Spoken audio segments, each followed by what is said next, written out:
All right, folks, it's the Jeff Thitoff Show. I'm Tito. To my left, my man, Jimmie Bell, 1997 Rose Bowl champion. Let's go, Tito. NFL with the Giants and Chargers. Yes, sir. I never asked you this. What was it like on draft night for you? So very interesting. A lot of it was ignorance. Okay. But it was still probably more of a false expectation based upon the fellas who had come before me. Okay. You know, I played in an era where, bro, we was putting out 4 to 5 dudes in the first round.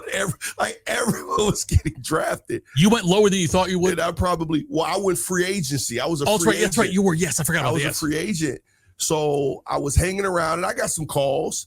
And but I'm thinking I'm gonna get drafted, and could I have gotten drafted? Yeah, but probably not. You know what I'm saying? Yeah. You know, once you get into that, especially back then, now it's different, right? The pool of individuals gets bigger and greater, right, as the ages go, because the fellas just come out of the womb. You know, you get some freaks, right? But back then, you know, if you didn't get picked 4th or 5th round, it was like, you know what I'm saying? It's also better off to not get picked. So you can pick your team. Oh, 100%. Yeah. Some people don't totally. They get caught up.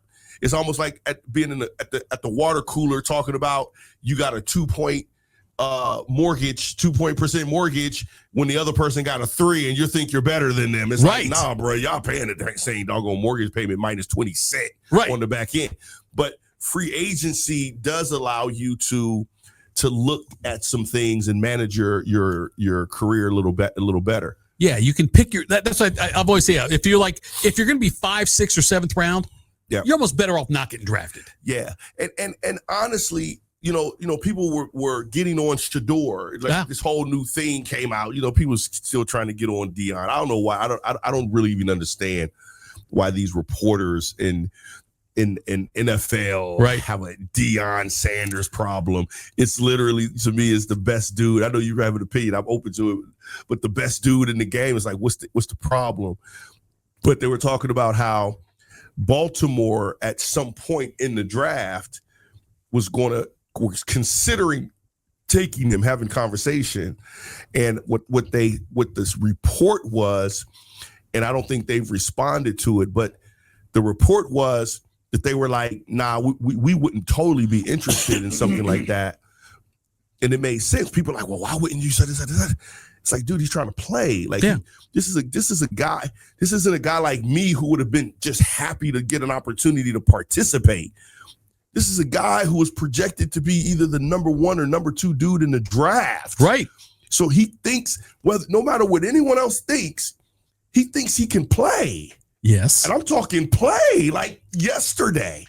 So why would he even, if you asked him, why would he be like, yes, sir, I'll go play behind Lamar Jackson for 15 years. Right, yeah. That's ridiculous. Like it's just not how the thing works. Jimmie, my take on, so Shedeur Sanders, first of all, I will say this, as a player, he was a marketing genius. The way that he did, because anybody before Deion didn't talk about defensive backs ever. Period. You know, like it was Darrell Green in Washington because he was so fast, but nobody else. They talked about Tatum and Lester Hayes, guys like that, the Raiders. But by and large, nobody talked about defensive backs until Deion. Yeah, he created that. Deion made you talk about him. Yeah. I love what Deion was, again, a genius. Yeah. It's a unique situation where you've got coach/father, where you've got a prominent player is the son. You don't see that very often. Yeah, you see like guys like, Don Shula. And yet Mike Shula was a quarterback. Mike Shula was never going to be a great quarterback in the NFL. There's not been a situation, at least I can think of in the NFL, where you've had a outstanding NFL player, outstanding career, who's now coaching a kid who also has that potential. And dealing with all of that. There's a lot of different. And as a father, if I'm Deion, I'm doing what I'm doing. Keep coming. Do that. If as a coach, keep coming. Maybe not. I don't know. I'm not sure who Shedeur's going to be. I'm not sure on that one. Keep coming, Tito. But I don't have a problem with how it's handled. Point, Mr. Journalist. Listen, I'm telling you, I don't have a problem with how Deion and Shedeur are handling this situation. I don't have a problem with it. Okay. Yeah. And I don't understand why people do. You know, they didn't do anything wrong. The bottom line is, and this is where the NFL continues, you know, a lot of these organizations, they do things that are so inconsistent. Yeah. Some of things, you know, they do subtle things, and it's just like, you know, what did you mean by that? But some things are just very obvious and is goofy because you're taking a stance and it looks really bad. This year is one of those bad things. Yeah. You know, either the kid could play or he can't. He's marginal or he's not. Right. The kid can play coming out. It was very obvious. There's no other reason that he produced. Listen, for people to even say, oh, he's not that good. I'll be sitting here listening to people. I'm like, man, y'all are so dishonest. The dude can play. If you don't like him, if you don't like Colorado, if you don't like Dion, that's a whole different ballgame. But the kid could play. He should have been between 1 and 1A when it comes to quarterbacks. Pick one, that's fine. Yeah. If you don't pick the other one. I'm not even saying he even had to be first round if no one else needed a quarterback. So I'm not saying he deserved anything. Right. All I'm saying is when people say he went fifth round because he wasn't that good, I can't even talk to you because you're not being honest. You see what I'm saying? Or you don't know athletics. If the Browns were smart, they would let Dillon Gabriel start 5 games and let Shedeur start 5 games. See what you got. And if you decide at that point, you know what, I don't think either one of these guys can do it, then you draft a quarterback next year with the 2 picks they've got. Yeah. But if I'm the Browns, I would give both of them a shot to be the starter. I would say, look, Dillon's going to start weeks, 8, 10, 12, whatever, and Shedeur's going to start, 9, 11, 13, whatever you're going to do. But I'm saying, like, make a plan and say they're going to have first team reps that week going into the game. Mm-hmm. And no matter how Dillon Gabriel does in his game, Shedeur gets the next one. No matter how Shedeur does in his game, Dillon gets the next one. So this is where it gets sticky. Now you're talking business. Mm-hmm. And a lot of Shedeur fans, a lot of brothers, a lot of dudes, they have a hard time with this because now it's not about whether he can play or not. Okay. It's about where you were drafted. Now you're into business. Sure. You see what I'm saying? And there's a way to conduct the business. Unless he's the guy. Right. Just like Russell Wilson was when he came out. 3rd rounder, yep. They literally just gave this homie from Green Bay a chunk Matt of cheese. Flynn, right? Matt Flynn? Matt Flynn, great from LSU. Yep. Gave him a chunk of cheese. Yes, they did. Man, Russ came in there. Man, Pete was like, man, get this guy out of here. Russ is my guy. And they took a little hit to be able to build a legacy dynasty based upon 3 to 4 years of having to pay a second or 3rd rounder and be able to build around the guy, right? Instead of the other way around with Matt Flynn. So they let him go, took the hit, whatever. But this is the thing. It's not, Shedeur doesn't have a shot unless he's better than Dillon. Right. If he's better than Dillon, then Dillon doesn't get a shot. Right. Does that make sense? That makes sense, yeah. Now, this is the deal. If they're equal in any way, then they're not equal. It's Dillon's show. It's a 3rd versus a 5th. It's a 3rd. Yeah. It's Dillon's show. Yes. There is no give Shedeur a shot, give Dillon a shot. It's Dillon. If we're not going with the old man, it's Dillon's show. Period. There is no, it's yours to lose, go get it. There is no 50-50. That's the business. And that's where you don't want to be in a space like that because of the optics. It looks crazy. It seems crazy. Right. People don't really understand the business. So they're operating on how they feel. He should have been drafted early or the probability that he could have been drafted earlier. He wasn't. So now it's business. You know what I'm saying? And the business is Dillon's up. There is no 50-50. The 50-50 comes at practice. Yes. You see what I'm saying? Who's the best comes at practice. You don't show that in the games. It would be so good for the Browns. You talk about optics. If Gabriel or Sanders is good enough to be the quarterback there for the future, that looks great for Cleveland because that means they drafted Gabriel at a great spot or they drafted Sanders at a great spot. Yeah. But if one of those two guys can show that they are the future of the franchise at quarterback, that looks so good for Cleveland based on all the missteps they've had in drafts and free agency moves and trades and whatnot. If they can somehow, if Sanders or Gabriel is the guy, it does a lot for the street cred for the Browns. Yeah, I think Stefanski is not as good as people think. Yeah. I think, and I'm not saying he's a POS. I'm not saying that, but we were talking about something in the business. There's a prop when you look at the reality of consistency. He hasn't. I don't care how many coaches of the years he's had. I think he's had 2. I think he's had 2. But when it comes to the quarterback position, he doesn't know what he's doing. The organization doesn't know what they're doing. Oh, God, no. And you can't blame it on the quarterbacks. You can, but you're the coach. Right, yeah. You made the decision. You're the guy. Yeah. Well, I got 2. I know what I'm doing because I got 2 coaches of the year. Bro, not when it comes to quarterbacks. No. You don't. So when you're sitting there smug on whatever side he is on the Dylan Gabriel, bro, that was a bad pick. Yeah. Unless you think he's the guy. And then guess what? Shedeur Sanders was a bad pass and a bad pick. Yes. Unless you thought he wasn't the guy. Right. Do you see what I'm saying? Yes. So you have Joe Flacco and no. Right, yes. Joe Flacco and no. Yeah. Mr. 2-time coach of the year. I know. You see what I'm saying? Yeah. So you should have picked the quarterback. Yeah. Not to despite Dion, not to not pick somebody because you should have been like, hey man, this is our guy. Yeah.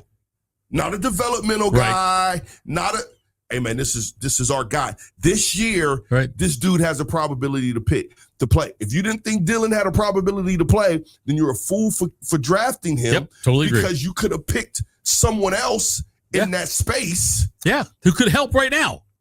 Who had the probability to play. Yes. Mr. Coach of the Year. Yeah, that organization. Okay, so COI. Twice, yes, I know. All right, let's switch gears, talk college football. Ohio State got a 24-6 win over Washington on Saturday. And Ohio State, going in, Ryan Day, he said this, what he always says, like, we're playing to win. We're not going to, style points don't matter. Ohio State seemed to me to play very conservatively offensively in the first half. They went for the 4th down one that ended up blowing up in their face, but they were conservative on a certain level offensively. They opened a little more in the second half, but I have no problem. Look, Ohio State gave up 6 points to Washington's a good offense. They've got a good dual threat quarterback. I thought the defense was outstanding, and the offense did what they had to do to win the game. They're cool. Listen, man, we got to stop this. Ohio State has to be Michael Jordan, I guess. I don't know what it is. Right. It's crazy. Ohio State is held to a standard that no one else in the country does. Everyone else gets all the grace and excuses. Ohio State doesn't.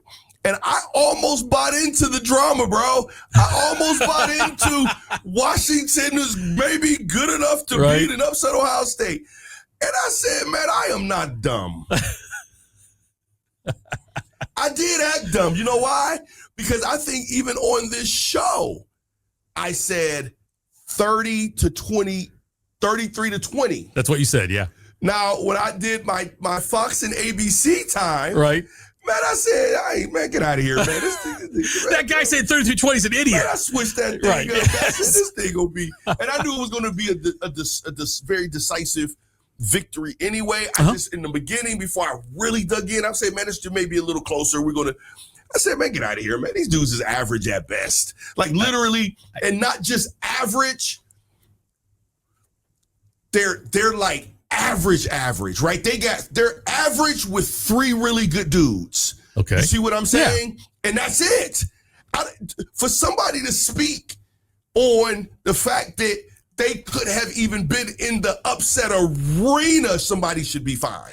Okay, so I think Washington I think they're better than average, but they are nowhere near the Ohio State level. Like there is a clear drop off. You go top tier, then you got next tier. I think Washington is next tier. Tito, you tripping, bro. No, I'm saying I think they're next tier. I don't think they're a top 20 team. I need to see what your high school girlfriend looks like. You don't want to see that, bud. No. I need to see your if I got an opportunity top 5 top females. Because Listen, bro, they are not in that arena. Okay, are they a top 30 team?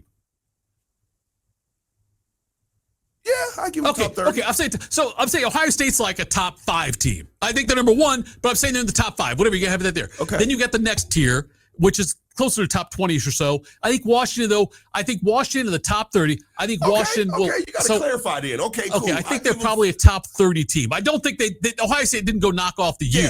They beat Washington. On the road with a quarterback who had never had a start like this on the road before. That part was impressive. I love the way Washington comes in with a dual threat quarterback, and Matt Patricia found a way to shut him down. Yeah, he wasn't what we thought he could be. Sure. So people were saying, even Matt said it. Man, he reminds me of Kyler Murray. I was like, Kyler who? Right. Right. Oh, Kyler Murray from around the way. Yeah, back then. Oh, grocery store Kyler Murray. Yeah. Right. And somebody else had the nerve to say, homie from the Commanders. Oh, Jaden Daniels? What the hell? Now, I will say this. I came back and said, I literally looked at him and I said, oh, he moves like Braxton. Right. He ain't Braxton. No, he's not. No. Braxton ran a 4.240. Yeah, Braxton was different. It was one of the most explosive, electrifying dudes to come through the stadium. Right. That dude was a dude. I think we talked about it. I said, bro, he's going to be very similar to the OU quarterback. Yeah. Totally different game, but that's what we saw. They just so happened to have, even the wide receiver, he's going to be better in the pros. Sure. Does that make sense? Yeah, totally. So he's not college dynamic. No. He'll be pro dynamic, though. You see what I'm saying? He's got the intangibles. He's got the skill level. It's just he doesn't have a pro quarterback throwing to him. But he gets into a pro quarterback offense. And that may be the case. Yeah. And sometimes the things that you do in college, you leave those things in college, right? And then that's why some guys go to the pros and you're like, where the heck this guy come from? Yes. Well, it's a totally different game. So he made a couple plays, but he wasn't explosive like that. He wasn't what we thought. You're talking about, that's a first, they're saying he's a first round wide receiver. Right. Yeah. Jimmie, you can look at it. It's this is not the same level. It's hyperbole when I say this. But there's a reason Brady was drafted so late and was great in the NFL. You'll see sometimes guys that don't have the college stats, the college tape. Yeah. But they can be better at the next level. That's him. And vice versa. You'll see other guys that are great in college and then go to the NFL and they have the great tape. They have the great workout. They're the combine warriors and all this stuff to get built up, but they don't perform the other level. But yeah, I agree with that. He can be that guy. I think he can be a guy who does much better at the pros than he does in college. What we saw on Saturday was honest. You know how sometimes like you got children, their kids act just like you. You're like, boy, he got it honest. Right. What we saw was honest. It's not to be lifted. Right. It's not to be, it's just, hey man, we went out there and did what we were supposed. It was very honest. But we went out there, so we're adjusting our brain. Because we went out there thinking that this team was literally had the ability to upset Ohio State. And there wasn't nothing minus the sweet uniforms. You know, I like was on TV wanting to lick the TV. The purple, right, look good. Let me do, you know what I'm saying? It looked good. To lick the uniform. Yeah. Other than that, nah, bro. But that's also the testament, and I just think it's weird. Sometimes as Buckeyes get into this thing, we forget how dope we are. Yeah. We're not a top 5 program. We're a top 2 program. Fair. Matter of fact, we're a top 1 program, and who else comes after from year to year, we don't know. Does that make sense? So we have taken the place of Alabama, who was a top program. Yeah. And we're all sitting back wondering who's going to be number 2? Who's going to be 1 and 2? There is no 1A. Yeah. Everyone's fighting for 1A, but that's the foundation of what we have. We should have never even started to have the conversation of they had nothing to compete player for player with the Buckeyes. We literally smothered them like smothered pork chops, bro. Jimmie, what pisses me off. Okay, so after Ohio State lost to Michigan last year, there was all this talk about people were like, fire Ryan Day, whatever, you know. And I was like, that's so damn stupid. And I'm glad Day did what he did. Day is the perfect coach for this program. And one of the things that separates Ohio State from all those other schools is if you look at them since 1951, I think it was when they hired Woody Hayes. They hired Woody Hayes, fantastic accomplishments, legend, obviously. Then you had Earl Bruce, who was good and, not great, but good. And first year went undefeated and lost to the Rose Bowl. Chris talked about how he was an underrated offensive guy. Chris Spillman talks about that all the time. So you had Earl Bruce then. Then after they had Cooper. Yep. Now, Cooper, granted, the 2-11-1 against Michigan, whatever that number was, and then the bowl games, not good, but elevated recruiting at Ohio State. Oh, he totally redefined the Midwest. Yes. Okay. Then you had Tressel, who did what Tressel did. God, he loved it. He was great. Then you had Urban. Then you had Day.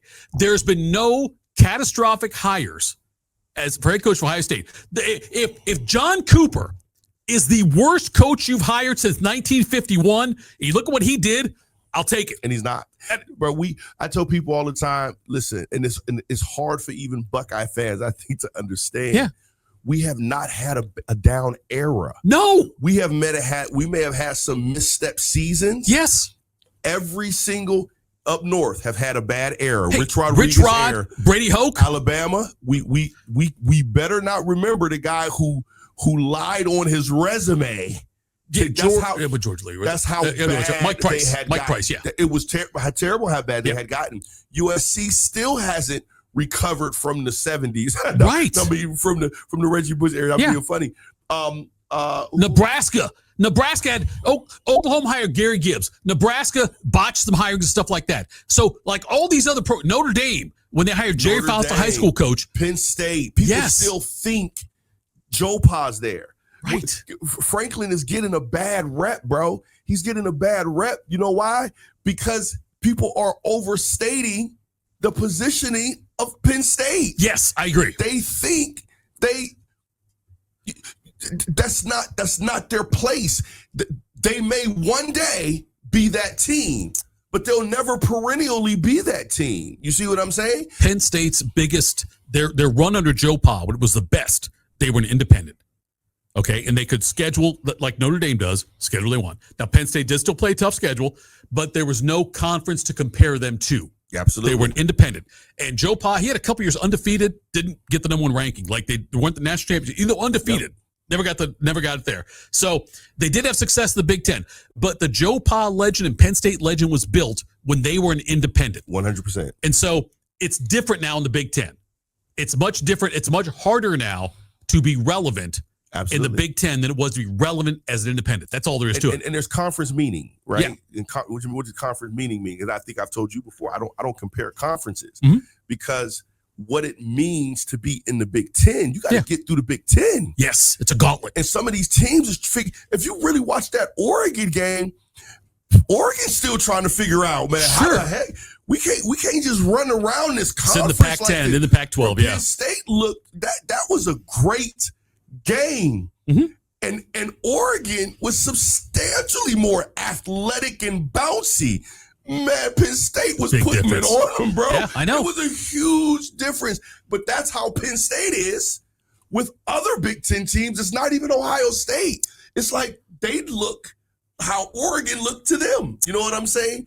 So Ohio State's premier, and that's why I get a little defensive sometimes. And sometimes I got to watch myself because I don't want to be the homer, but it's really just honesty. Yeah. You see what I'm saying?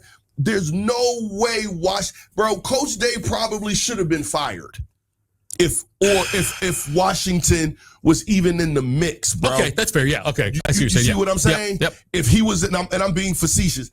I know what you mean. Washington, that means we weren't prepared. Right. That means that our attitude sucked. That means we had gas and all type of stuff in our guts. There's nothing that would have, that game, matter of fact, it could have been worse. Because you know why? And we'll get into this if you want to. They don't trust Julian yet. So they're still not throwing the ball. He looks like Kyle. Everyone hated Kyle. I was a Kyle advocate. Okay. I'm a fairness advocate. Okay. It was very obvious that coaches did not like Kyle. There was something about him they didn't like. but they like Julian, which is fine, but they're doing the same exact thing. They're not throwing the ball no more than 15 yards downfield. And the crazy part is they ain't even calling plays for him to really throw the ball downfield. They aren't. I think, Jimmy, the difference is they haven't had to trust Kyle to throw it downfield in tough situations. Very conservative against Texas. Very conservative. You mean Julian? Julian, I'm sorry, yes. Very conservative against Texas. Opened up a little bit against Grambling and OU a little more. Gave him some chances there. Buttoned it up against Washington. Now, I think as you see the Minnesota game coming up and some of the other games, then you got Illinois on the road, which will be an interesting game, Wisconsin on the road. I think that you will see them gradually work up to a point where he's more aggressive when you get to Penn State November 1st. I think that's the next one Ohio State's got circled on their calendar is by the time they get to the game against Penn State in Columbus on November 1st, they need to have the full arsenal available. Yeah, and they need the identity, which we don't really have on offense yet, needs to be prevalent. And that's what we and again, so I am with you, and I do give grace, even though I'm being very harsh, so to speak. I'm giving grace to the journey. Yeah. And the journey's fair. I'm just talking about today, right? So he may end up, they did that with Will last year. Sure. Will wasn't the bomb last year. He was decent until playoffs. Yeah, he was, bro. He was average. Yeah. He was, as a matter of fact, he was so average. What we saw at KSU, we got none of that, and we didn't get any of that the whole year. Sure, but what we did end up seeing is them trusting him, or maybe forcing him, to throw that ball. Hey, man, throw the ball. Yeah, I don't care. Throw the ball to 4, but throw the ball to 4, but shut your tail up. Throw the ball to 4. You see what I'm saying? So, but my whole point is that there's some guys, and sometimes you can see this. You're going to see their game. It doesn't matter if they're new. Right. It doesn't matter if they've never started before. You get to see their game. It may need work, and it may develop. Right now, we don't see what Julian's game is because he's not. They don't trust him enough to throw the ball. The only thing everybody keeps saying is they got a quick release. Well, damn, everybody got a quick. I got a quick release. Right. It ain't gonna go over 3 yards, but I got a quick release. I want to get your take on this because, and I say this, I'm not being disrespectful in any way, shape, or form, because I am a John Cooper fan.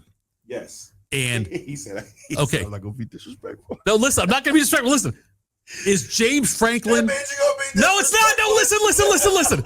Is James Franklin John Cooper? Hell no. Nah. This is the, and you're talking. Are you just asking the question and letting me answer? Or is there a distinct subtlety that you want me to answer the question? No, I think, look, James Franklin, I think, is a great coach for Penn State. I think James Franklin's done wonderful things for Penn State. There's some signature games, he has not won. That's my biggest harp on Cooper, but I think Cooper was very successful here at Ohio State. Different. Let me tell you what the difference is. Listen, bro, we was cold. Like, Coach Coop has to get credit for those teams that he put together. Absolutely. Legendary. Yeah. Championship-worthy teams. So Coop blew stuff. Yeah. I'm talking, we blew it. I should be in here. Oh, I know you should be doing it. Yeah. Hey, by the way, you wouldn't be talking to me. You'd be somewhere else if you had all those rings. Yeah, I know you would. Yes. I'd be talking to you, but it'd be on Zoom and yeah, you're right. Yeah, you're right. It'd be in a Zoom and a Speedo somewhere, a little one too. Well, right. big Speedo. But this is the difference. James Coop was so innovative, no matter what we thought of him then or what people think of him now. But his innovation is unheralded, almost historic, if we want to be super honest. Yeah. James is who he is. Okay. He's not, again, people are overstating the viability of Penn State. They have been exactly where they were supposed to be. Tell me a year Penn State was so cold that we literally undoubtedly put them in the top of the country. I don't have. I'm talking talent-wise. Yeah, I know what you mean. Yeah, talent-wise, I don't know if it's been there or not. Ohio State, certainly, those Cooper teams had a lot more talent than Penn State's got. I'm just saying that Penn State's had chances, signature games. They all got chances. You know why? Because you got to schedule them. You in the Big Ten. Well, sure, yeah. But I'm saying though, that don't mean you can win them. No, and that's my point. Is that he hasn't won one of those yet. But again, I'm not dropping him or racing. I'm just saying, bro, he wasn't gonna win them. He should have won Saturday at home in a whiteout at night. And they had a shot there. I'll tell you. So yes, but this is the. You know what I like to do? I like to watch games with the TV off. I mean, watching the TV off. That's a CTE thing. Sure yes. Totally okay. CTE. Okay. With Right. The volume off. Off. Yes. Because I like to see the energy. Right. I take the score. I don't want to see the score. Yeah. I want to see the energy. And I'm gonna give you this, Tito. You're totally right, bro. They beat Oregon. Yes. If you just watch them play, and I was impressed. Yeah. That was probably one of the bounciest Penn State teams, minus the receivers, that I've seen in quite some time. Sure. Especially when you deal with an Oregon, because you know they're going to be bouncy. Yeah. And the first thing you want to know is, man, even no matter how dope your defense is, are you going to be able to keep up with Oregon's going to throw at you? Yeah. And bro, they did. They did. I was like, ooh. But they just don't have the right. Now, one game. Listen, right. Sometimes it only takes one game. Oh, hey, November 1st could change everything. Sometimes it takes I mean this. Yeah. Could they win? I'm talking any one game on their schedule? Yeah. Yeah. But that win is not going to dictate who they really are. They're just not as good as your Ohio State. They're not as good as what Miami looks like right now. Sure. Right? Yeah. They're not as good as what Florida State looks like the first game. Florida State Good Lord. They look incredible the first game. They were going to be great. You see what I'm saying? Yeah. And then they just, they look Alabama-ish now. And Alabama looks flawed. And I knew they would without Slickety Nickety. Yeah. You see what I'm saying? They look flawed. Georgia's been flawed for the past 3 years. Yeah. They're in that space. They don't look unflawed. They don't look like they have just as much or more talent than everybody else to compete. You know what I'm saying? Yeah. So I think that was a very equal game, contrasting styles. Yeah. So to say, I don't know if I can say I think they should have won it, because I think it was an equal game, bro. It was, but in an equal game, though, if you're at home, you should win. It would have been a great moment for James Franklin and Penn State if they'd been a huge moment for them. And so now it goes back to Penn State can't, James Franklin, it's not even Penn State anymore. It's now James Franklin can't win those kind of games. And Drew Aller's an Ohio kid, the quarterback, and I wish him the best. No disrespect, but listen though. I think that I think he was overvalued, overhyped. Not his own fault, not his fault at all. But I think he's a good quarterback. But it was like he's an elite quarterback going into this year. Like, oh, he could be a top 5 pick in the NFL draft. All these things. I don't think he's that. Josh Perry said something today, and it's really good. Yeah. And when I do my Friday night high school games, I get very irritated. But I'll give you an example. I watched Olentangy Liberty play just that past week. They won the championship last year. They graduated 30-something seniors, right? Okay. But the beauty is they still have the foundation and identity of their program.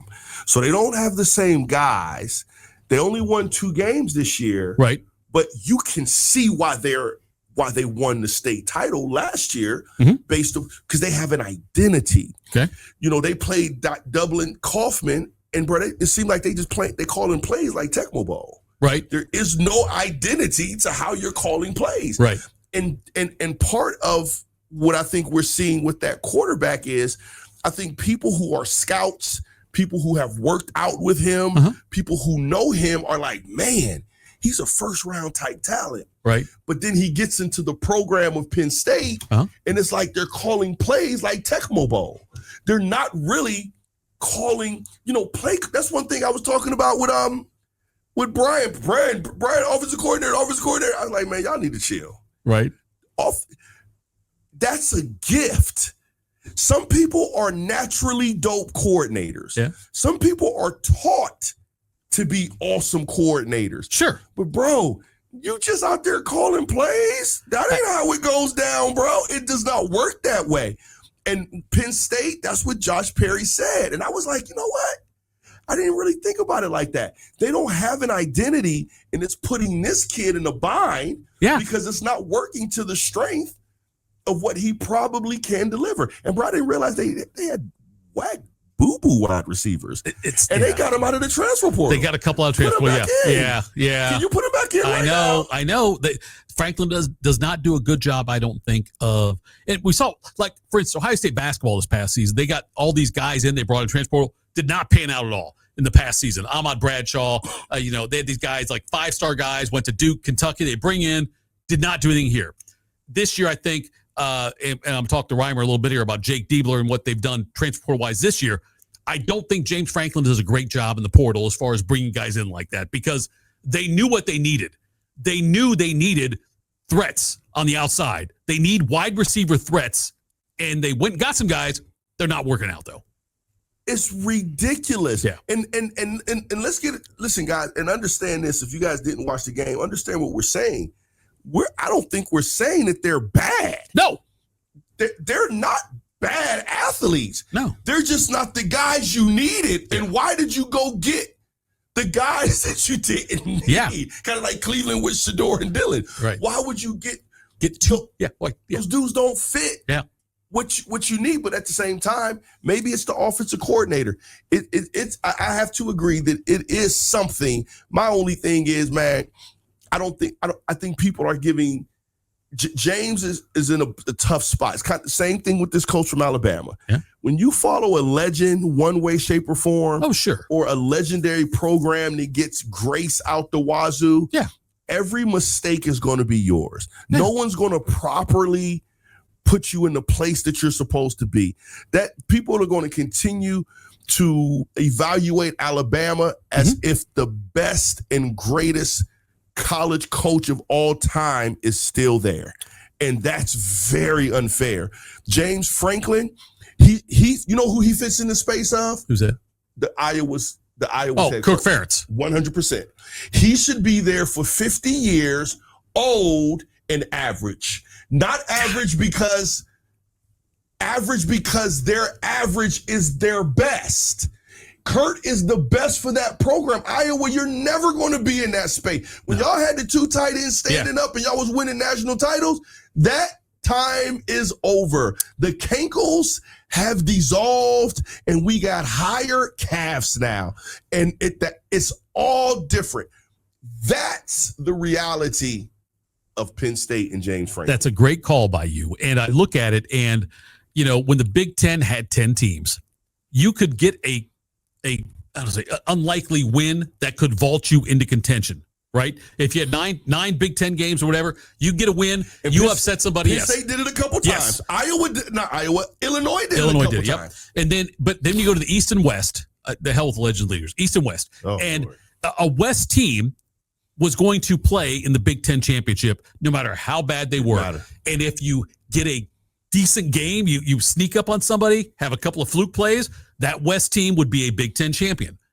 I now look at it, Jimmie, and I've said this before, in my lifetime, I don't think Illinois, Purdue, Northwestern, Iowa, UCLA, I don't think any of those schools will ever win a Big Ten championship as it's constructed right now in my lifetime. Super tough. The only contrary space that I'll give you is, and it just is what it is.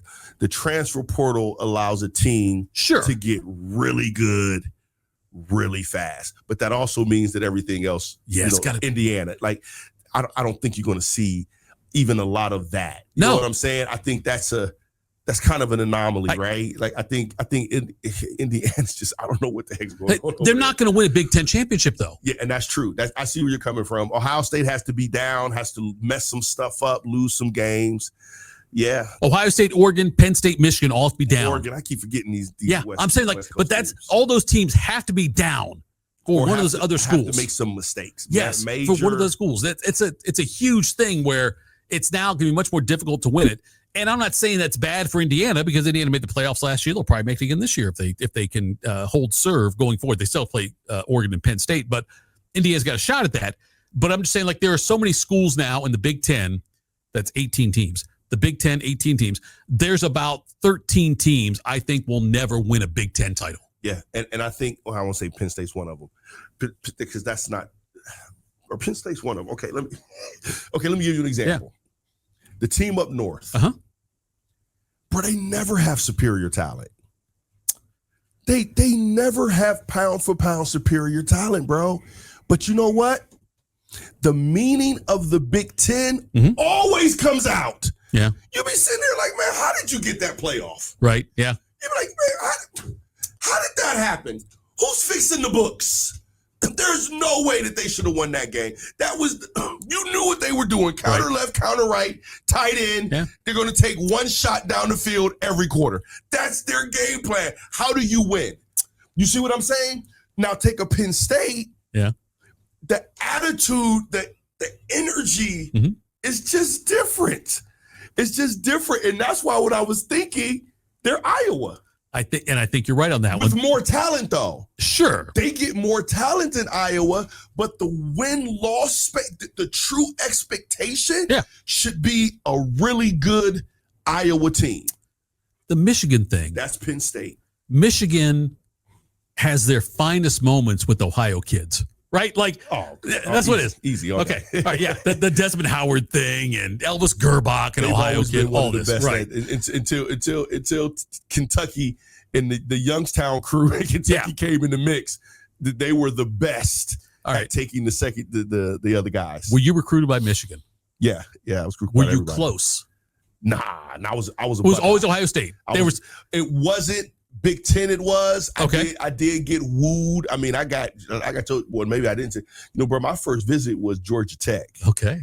Brother, at Atlanta, and Atlanta wasn't even what Atlanta is now. Yeah. But it was still Atlanta. Right. And they had little yellow jacket girls taking me around. And I was one of their premieres. I was premier anyway, but I was one of their premieres. They had just came off of the national title with Bobby Ross. Right. Yeah. They had Ohio boys literally running the team.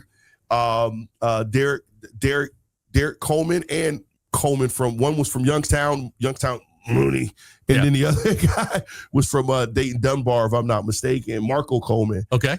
And this is how you remember. Have you ever seen the movie Harlem Nights? Yes, of course I've seen Harlem Nights. You remember when the homie was like, "Tell your mom I'm not coming home." Yeah, right. Yeah. I said, "I'm coming to Georgia Tech." It was my first visit. Yeah. Literally my first visit. Right. I said, "Oh, I committed to Georgia Tech." Let no doubt. So minus that, right. But I was a Buckeye fan. But Georgia Tech would have been second. Georgia Tech was first. Okay, but I'm saying Bob left. Okay, when Bob left, go to the Chargers.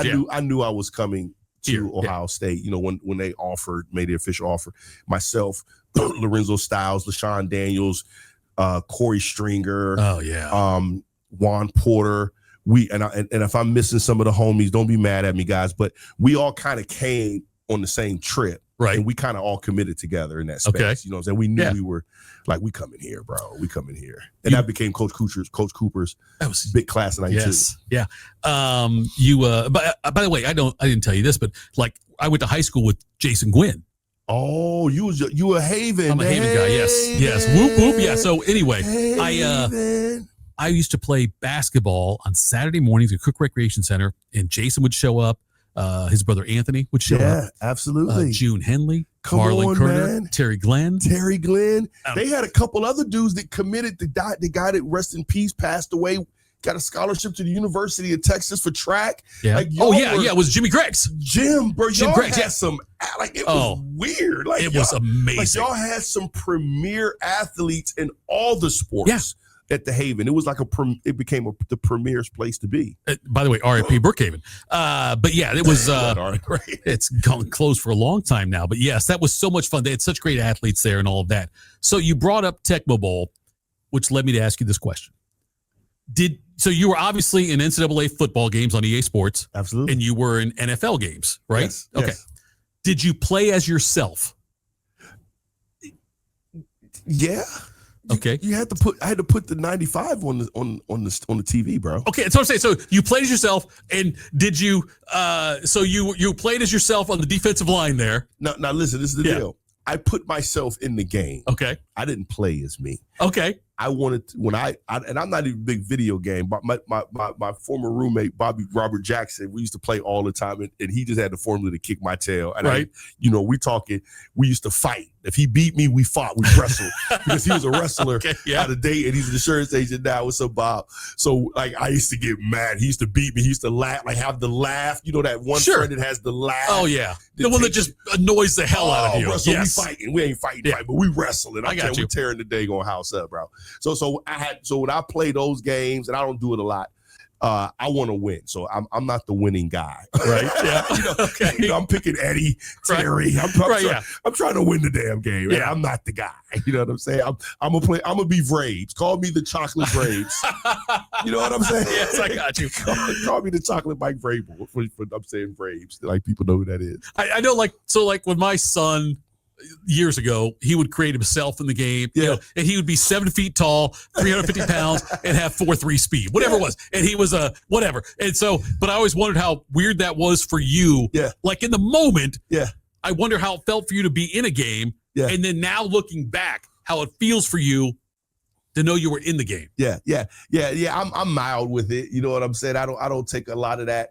You know, my career was a little surreal. I went through some stuff, bro. That's part of the platform I use. I just speaking across the country, and I fought bro. I clawed and scraped. I was the number one dude in the country, defensive guy in the country, and I got hurt. Mm-hmm. I was actually already hurt. Didn't know I was hurt. Was doing really well this summer, and my knee kept blowing out. I had surgery, didn't heal the right way, and I went through some stuff, bro, some crazy stuff. And then I just took personal responsibility and built literally despite the coaches, despite the program, right?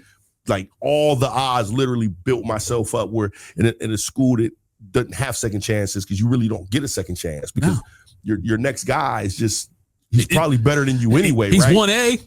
1A. Bro, sometimes your second team. And that's what a lot of these other teams they caught up to Ohio State fast. Because Ohio State, when you played the whole game. Yeah. Well, these Southern teams, they were rotating all the time, like Ohio State does now. Yes, like they do now, bro. They was But when we played Florida State in the Sugar Bowl, me and Winfield Garnett got our feet up watching these guys rotate, right? Murdering Stan and Joe Jimmie. You know what I'm saying? And they're rotating, and we hadn't gotten into that space yet. But years after that, they had finally gotten to a space of rotation. So when I look at it, I put more stock into the I don't know, the journey. I'm not a big video game guy either, so it's not super. I don't get all excited, you know what I'm saying, about it. But it's cool. You know, when they bring it up, I'll be blushing. Y'all, you want to see an African blush? I'm blushing. Yes, this is what it looks like to see an African blush. I do blush a little bit, but nah, you know, I don't get excited. I'm not a video game guy. Anybody listening, by the way, we've got Jimmie in a big Speedo, like he said, and also African blushing. So if you had that on your bingo card, go and put an X on those. You could actually win the home game of that one. Absolutely. Jimmie, this has been great, bud. Thanks so much for coming in and doing this, and we will do it again soon. I'm Tito Jeff Thitoff. He is Jimmie Bell. Follow us. Follow me on Twitter, @ThatHappens. You're on Twitter? Absolutely. The know-it-alls. Anywhere else on platforms, JIMMIE. Because I don't know that Y guy. You can find me on Instagram, Facebook, TikTok. You know what we're going to do? Me and Thito going to do a TikTok dance in here one day. That'll be great. We'll do that. Yes. So make sure the camera's more on you than me. Download the app, Fantasy Sports app, for free for Apple and Android users. Go download that. All round clock programming, including our stuff, all kinds of things we've got going on with Fantasy Sports. And then also, go to the fanstreamsports.com webpage. It's newly redesigned and all of that. Lots of great stuff there. FanStream Sports on Facebook. Go like us there, listen, subscribe, all those things. Jimmie, we'll talk again soon, buddy. Jay, appreciate you, big dog. All right, man. All right, now we're joined by Jacob Reimer from 97.1 The Fan on loan for us here. I will tell you this. I know it's college football. It's NFL. We're knee-deep in all of that, actually probably neck-deep in all of that. But Reimer is always neck-deep and actually over his head in college basketball. And so Reimer does great stuff. Where you on Twitter? Yeah, at RhymeTime05. At RhymeTime05. A new father as well. I'll be curious, how is that going for you? Oh, man, Tito, it's like a 5 seed trying to fight off a 12 seed in the NCAA tournament every single night. We're out here grinding. We're feeding her on like a 2-hour basis, it seems like. So I had a cup of coffee late last night to try to stay up and make sure I was active to get her bottle ready and everything. But yeah, so we're fighting it. I'm exhausted, but hey, we're getting through it. She's just getting ready, getting me ready for the upcoming college basketball season and the late night Mountain West games I'll be staying up for. That's the best thing, by the way. I will tell you, that's the best thing about having a kid is you've got a weird schedule and it makes you stay up later, weird times, and you can watch that Boise State, whatever, the Gonzaga game, whatever you got to do. You'll have a chance to watch those games more so now. And I'm curious. So when it comes to, so we're going to go local here first with Ohio State. This Ohio State team, I'm curious how you feel it's different from last year's team, which was a transfer portal disaster. Yeah. But how do you think this team compares to last year's team? So I think I'm more optimistic than what other people seem to be about this team because, as you mentioned, last year it was a disaster in the transfer portal. This year it was way different with Jake Diebler going after more experience and not the potential like you saw with, like with Aaron Bradshaw or Sean Stewart coming from the Blue Bloods of Kentucky and Duke. You went and got Christoph Tilley from Santa Clara, who's battled with Gonzaga and St. Mary's in the West Coast Conference. Brandon Knoll, I think, is going to be a nice piece, too, that they got. Their front court is going to be much more improved than last year, and it's important with the new faces that they have and the transfer portal that they had that they return their core, their strong core of Bruce Thornton and John Mobley Jr. and Devin Royal, and to kind of build around that. Because in college basketball, it's all about experience. You see teams that are cutting down the nets with the most experience. Look at Florida last year. It was mostly all juniors and seniors. Duke had some, like we see it with them a lot, with the inexperience, with the freshmen that they have. Yes, they were great last year, but some of that was still there in that Final Four game, was that experience going against Houston, who was way more experienced. And I think that's important with this Ohio State team and what Jake Diebler has realized, that you need experience to win in college basketball this year. That's why it's important Bruce Thornton came back. Last year couldn't have been better for Mobley, getting as much run as he did. Now he's got a little bit more experience and can be a true breakout candidate this year. Same for Devin Royal. He was huge last year too. But Christoph Tilley, he's a guy that's had a lot of run at Santa Clara. Brandon Knoll, he's I think like a 19 points per game guy, close to double-digit rebounds. Like it's going to be huge, and it's going to be a lot more of a different look this year as well in the front court, which is good. When I look at it, Ryan, with Ohio State, I've always said that I think that the baseline should be make the NCAA tournament. Like every year, Ohio State basketball should make the NCAA tournament. And a great year is Sweet 16. But make the tournament no matter what, I think, is kind of the baseline. And I feel like this year, I've seen like Lenardi's got him as like a 6 seed or something like that in his latest bracketology. If this team were to miss the tournament, I think that's catastrophic. Yeah, absolutely. I think with what is being expected of this team, and a lot of people are buying stock in them and looking at them as a fringe top 25 team, if they miss the tournament, it's going to be bad. I hate that the baseline is just making the tournament, because if you look back at the early 2010s and the 2000s with the Thad Matta teams that were always getting close to 30 wins and competing for Big Ten titles, like they're on a short list of programs that have 10 or more Final Fours. That should stand for something. That should mean something. And look for more than just making the tournament. It should be second weekends, getting to the Sweet 16s every year. But I think if they do, I think they will get back. I will say that right now. I think they will get back. They have the talent and the tools to do that. But if they do miss it, it's going to be tough. It's going to be a very tough look. So I'm curious to get your take on this, because I know that in the NIL era now and the way college sports have changed, there's a lot of focus on how it affects football. especially school like Ohio State and, the football schools, I guess I would say, and how NIL affects all of that. I agree with you that I think Ohio State should be better than just make the tournament. Mm-hmm. But in the NIL era, will that, I don't know, does it change? Like, when they got the Conley and they got Odin and they got Daquan Cook, there was no NIL. It was just, as far as I know, I'm not trying to vacate wins. It was all just relationship building. And now it's become dollars driven. And I got to believe Ohio State's going to focus most on football.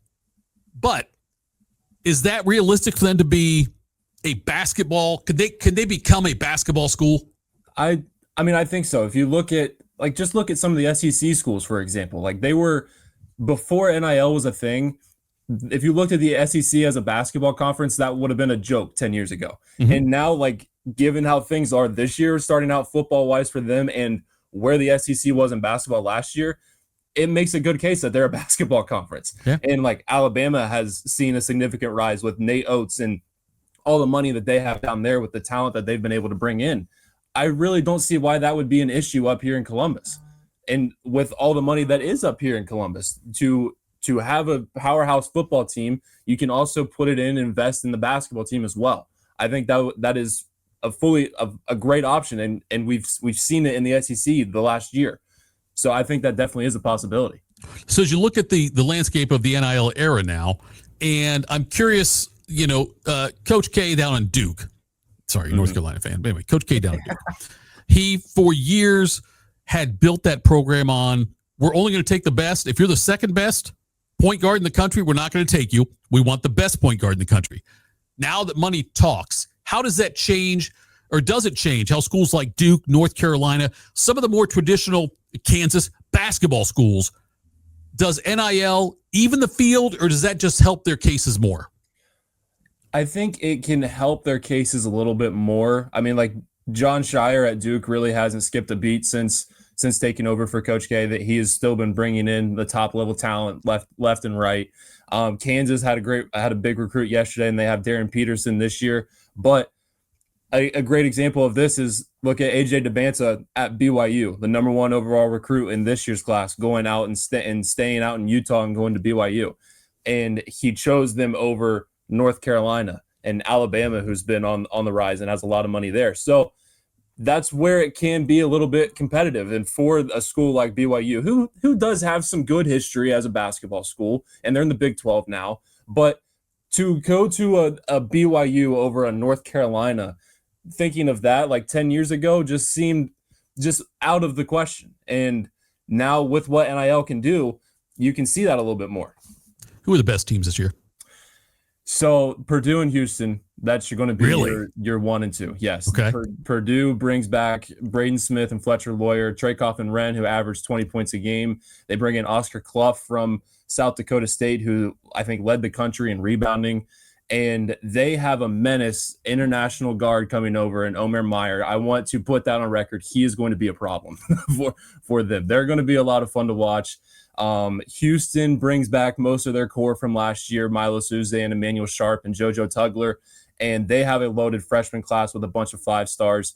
And with the way Kelvin Sampson is able to develop, there's no doubt that they're going to be right there in the mix of it again. Florida will be right there at the top 2. They returned their starting front court from last year and had a great transfer portal class, bringing in Boogie Fland and Xavier Lee. It's going to be tough to replace Walter Clayton Jr. and those guys from last year, that's for sure. But those two can definitely, they fit the mold that Todd Golden wants to have. So I think they'll be fine. I think UConn will be back. They're going to be nice. They're going to be right there in the top 10 mostly all year and fight for a 1 or 2 seed, which last year was a down year, but Dan Hurley got what he needed in the lead guard that he's looking for in Silas Demery Jr. Solo Ball is back and can make him a serious leap. I think UConn I think they can get to the Final Four, win a national championship for sure. This tells you he's a pro. Because I'm telling you, Jacob Reimer is a diehard North Carolina fan, and the fact he did not say North Carolina is very impressive. Because I give you a homer. No, listen, it's okay. Homer would be Ohio State, but Carolina and Ohio State both had a couple of foreign guys come in, right, that could make big impact. Yeah, Matthew Gruichich at Ohio State's going to be nice. I think he can be a really nice piece. in the backcourt, coming off the bench, really long and athletic, and can basically do it all. And at North Carolina, they bring in Luka Bogovac, who I think should be their number one shot taker, be their go-to guy.